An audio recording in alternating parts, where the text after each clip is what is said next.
Perfectly লাগাই ফেলছি। এই যে এখন এই রাবারটা, হ্যালো গাইজ, আসসালামু আলাইকুম। এই যে আমাদের আহ, আমরা যে গিয়ার শিফটিং করি, গিয়ার শিফটিংয়ের জন্য আমরা বেশ কিছু রাবার দেখছিলাম যে অনলাইনের মধ্যে। তো এটা এই 10 নম্বর এই দোকানে পাওয়া যায়, সাইফুল অটো। আমি ছোটোখাটো জিনিসের বাইকে যাই লাগে সব এই দোকান থেকে কিনি, এই যে ওর থেকে কিনি। তো ওর কাছে চলে আসলে এই জিনিসটা পাবেন।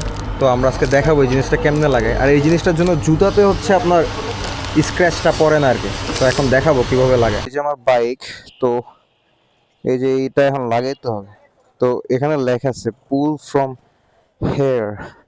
তো আমি মেবি এটা এমনি রাখতে হবে, রাখার পরে মানে এই অ্যারোটা এই পাশে রাখতে হবে, তারপর ভিতরে এই প্লাস্টিকটা থাকে, তারপর এই থেকে টানতে হবে। এই যে দেখেন, যে সময় টানতেছি এই জিনিসটা এই যে নিচে নামতেছে, ঠিক আছে?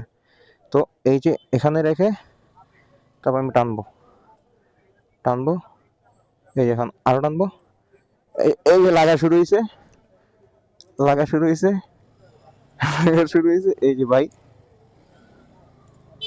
এই যে পারফেক্টলি লাগাই ফেলছে। এই যে এখন এই রাবারটা এখানে একটু বাড়তি আসছে, এটার একটু পিছন দিয়া পারফেক্টলি করে দিই।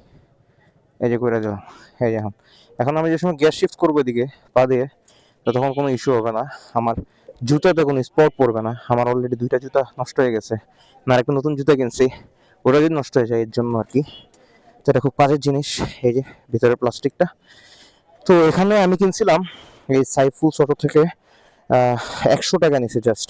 অনলাইনে অনেক বেশি দাম, 200 250, আবার দুইটা কিনলে 200 250 এরকম আর কি। তো এখানে 100 টাকা দিয়ে কিনছি, লাগাই ফেলছি, এটা বেটার। ঠিক আছে, তো সবাইকে আসসালামু আলাইকুম, আল্লাহ হাফেজ।